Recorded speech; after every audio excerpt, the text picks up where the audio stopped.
Parliament buildings, Nairobi. Kau kanyo wadhi nyake county ma Homa Bay kama kwethro were county no koro sidho riwruok margi magisirogo sirikal mar Manywanda kod dhir agenda mar jatend piny William Ruto ne oyiere kendo e telo mar ariyo kaka jatend piny e yiero mar 2027.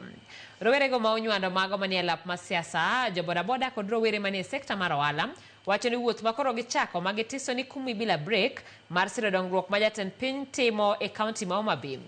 Kautane ko jakom rowere mag UDA county ma Homa Bay, Kevin Ouma Odhiambo, gikone jotela enya to mane omilemo mopogore sirikal mar Manywanda mondo bi kod chenro makare matingo malo ngima rowere mana kaka timo e gwenge mamoko. Ko wawe Homa Bay ma wachalo ne walonche movement ni wadwa wuothe county ka county ka wanyiso achiel mar bedo sirikal kaka vijana.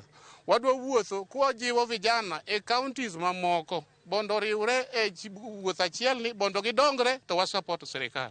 Wakwayo jothurwa jotendwa mantiere broad based government, especially jikon kama omiwa ma wantiere gi honorable Mbadi.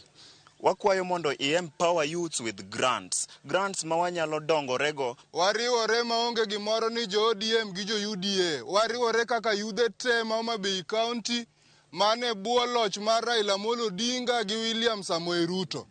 And wan kwayo mwadwa kwayo jotendwa ni it's high time ma wan bende nyaka koro wa benefits kaka sons and daughters of this great nation. Wawuok oko because koro kwadwa kweche mbele jo siasa ahinya.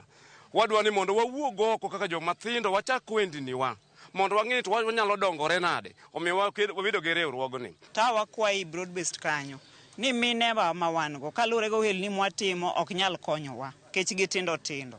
Koro wakwayo ni obio konywa kata through groups kaka youths. Waloko wan go helni ei groups kanyo nitie mond liete, nitie mon man gi nyithindo magipuonjo to gipuonjo mana ka gikawo pesa e groups kanyo to yudo ka kotero go nyathi school. Koro wakwayo jotendwa tema Homa Bay riwre uru kodwa mondo umiwa kony. Kadha wadnam chumbi en ni moko kuom jokanyo mag duond buch UDA ma Mombasa ywak ne jatend